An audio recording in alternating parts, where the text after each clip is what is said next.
శ్రీమాత్రే నమః. అందరికీ నమస్కారం అండి. వీడియోనైతే లైక్ చేయండి, సబ్స్క్రైబ్ చేయండి. తులారాశి 2025 నాటికి రాశి ఫలాలు ఎలా ఉన్నాయో ఈ వీడియోలో చూద్దాం. గురువు, కేతువు వంటి గ్రహాలు మీ జాతకంలో ఎలా ఉన్నాయో ఈ వీడియోలో చూద్దాం. గురువు 2025 సంవత్సరం జనవరి 1వ తారీఖు నుండి మే 14వ తారీఖు రాత్రి వరకు 10 గంటల 36 నిమిషాల వరకు ఈ గురువు వృషభ రాశిలో సంచారం చేస్తాడు. అంటే తులారాశి వారికి అష్టమ భావంలో లోహమూర్తిగా సంచారం చేస్తాడు. ఇక్కడ గురువు వ్యతిరేక ఫలితాలే ఇస్తాడు. గురువు వ్యతిరేక ఫలితాలు ఇవ్వడం వలన కొన్ని రోజులు చిన్న చిన్న పనులకి ఆటంకాలు రావడం జరుగుతుంది. మానసిక ప్రశాంతత లేకుండా ఉండడం జరుగుతుంది. మీరు వాటిని పట్టించుకోకుండా ముందడుగు వెయ్యాలి.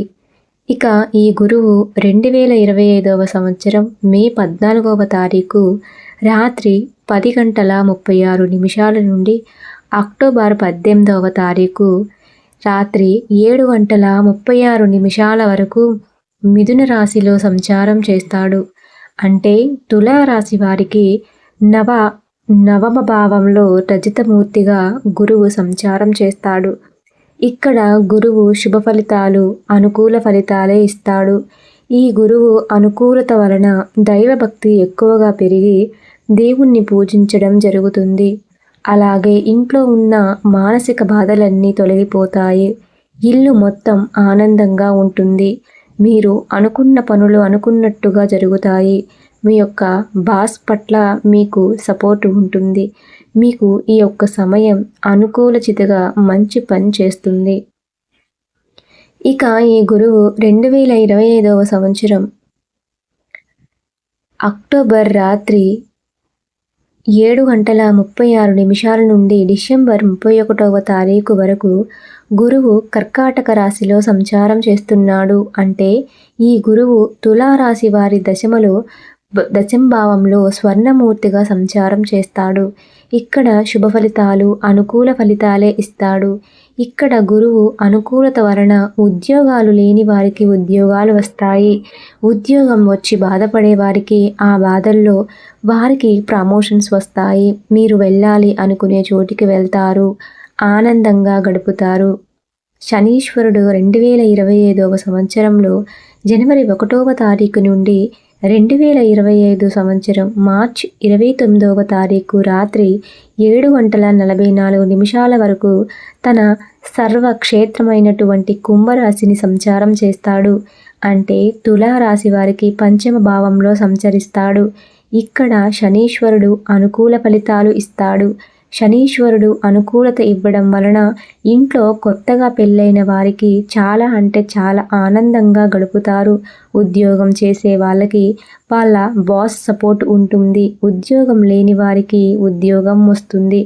అలాగే బిజినెస్ చేసేవారికి బిజినెస్ పరంగా చాలా బాగుంటుంది. చాలా లాభాలు వస్తాయి. ఇక శనీశ్వరుడు 2025 సంవత్సరం మార్చి 29వ తారీఖు రాత్రి 9 గంటల 44 నిమిషాల నుండి 2025 సంవత్సరం డిసెంబర్ 31వ తారీఖు వరకు ఈ తులారాశి వారికి షష్టమ భావంలో స్వర్ణమూర్తిగా సంచారం చేస్తాడు. ఇక్కడ కూడా శనీశ్వరుడు శుభ ఫలితాలే ఇస్తున్నాడు. ఇక్కడ కూడా మీరు అనుకున్న పనులు అనుకున్నట్లుగా జరుగుతాయి. వివాహం కాని పురుషులకు వివాహం అవుతుంది. శనీశ్వరుడు అనుకూలత వలన జాబ్ కోసం వెతికే వారికి గవర్నమెంట్ జాబులు దొరికే అవకాశాలు ఎక్కువగా కనిపిస్తున్నాయి. జాబ్ లేని వారికి జాబ్ వస్తుంది. ఈ రాహువు 2025 సంవత్సరం జనవరి 1వ తారీఖు నుండి 2025 సంవత్సరం మే 18వ తారీఖు రాత్రి 7 గంటల 41 నిమిషం వరకు ఈ రాహువు మీనరాశిలో సంచారం చేస్తున్నాడు. అంటే తులారాశి వారికి షష్టమ భాగంలో లోహమూర్తిగా సంచారం చేస్తున్నాడు. రాహువు వ్యతిరేక ఫలితాలే ఇస్తున్నాడు. రాహువు సామాన్యంగా అనుకూల ఫలితాలు ఇవ్వాలి. ఇక్కడ లోహమూర్తిగా ఉండడం వలన ప్రతికూల ఫలితాలు ఇస్తున్నాడు. అందుకే మీరు కొంచెం జాగ్రత్త పడండి. ఈ రాహువు 2020వ సంవత్సరం మే 18వ తారీఖు రాత్రి 7:41 నుండి 2025వ సంవత్సరం డిసెంబర్ 31వ తారీఖు వరకు ఈ రాహువు కుంభరాశిలో సంచారం చేస్తున్నాడు. అంటే తులారాశి వారు పంచమ భావంలో లోకమూర్తిగా సంచారం చేస్తున్నాడు. మీరు ఏ పని చేసినా నెమ్మదిగా చెయ్యండి. డబ్బు ఖర్చు చేసేటప్పుడు 1కి 10 సార్లు ఆలోచించి డబ్బు ఖర్చు చేయాలి. అలాగే మీ ఆఫీస్లో కానీ మీ కొలీగ్తో కానీ మాట్లాడేటప్పుడు కూడా చాలా కేర్ఫుల్గా మాట్లాడండి. కేతువు 2025వ సంవత్సరం జనవరి 1వ తారీఖు నుండి 2025వ సంవత్సరం మే 18 రాత్రి 7:41 నుండి ఈ కేతువు కన్యా రాశిలో సంచారం చేస్తున్నది. అంటే తులారాశి వారికి వ్యయస్థానంగా సంచారం చేస్తాడు. ఇక్కడ కేతువు లోహమూర్తిగా సంచారం చేయడం వలన ఇక్కడ మీకు వ్యతిరేక ఫలితాలే. అందువలన మీరు కొంచెం కేర్ఫుల్గా ఉండండి. అలా ఉండడం చాలా మంచిది. ఇంట్లో వాళ్ళతో మాట్లాడేటప్పుడు వారితో వ్యవహరించేటప్పుడు 1కి 10 సార్లు ఆలోచించి మాట్లాడండి. వ్యవహరించి చేయడం మంచిది. అలాగే మీరు చేసే పనిలో చిన్న చిన్న అడ్డంకులు కలుగుతూ ఉంటాయి. అలా కలగకుండా జాగ్రత్త పడండి. అలా చేయడం మంచిది. ఈ ఆఫీస్ వాళ్ళతో కూడా చాలా జాగ్రత్తగా ఉండండి. వారితో కూడా అడ్డంకులు వచ్చే ఛాన్సెస్ ఎక్కువగానే ఉన్నాయి. అలాగే తులారాశి వారికి ధన నష్టం కలిగించే సూచనలు ఎక్కువగా కనిపిస్తున్నాయి. అందుకే ధనాన్ని ఖర్చు చేసేటప్పుడు 1కి 10 సార్లు ఆలోచించి ఖర్చు చేసుకోవాలి. వీలైనంత వరకు పొదుపు చేయడానికి ప్రయత్నం చేయండి.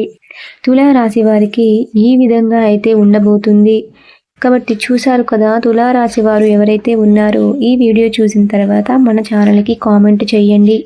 మీలో తులారాశి వారు ఎవరైనా ఉన్నట్లయితే వారికి కూడా ఈ సమాచారాన్ని తెలియజేయండి. ఈ వీడియో చూసినందుకు మీ అందరికీ కూడా ధన్యవాదములు.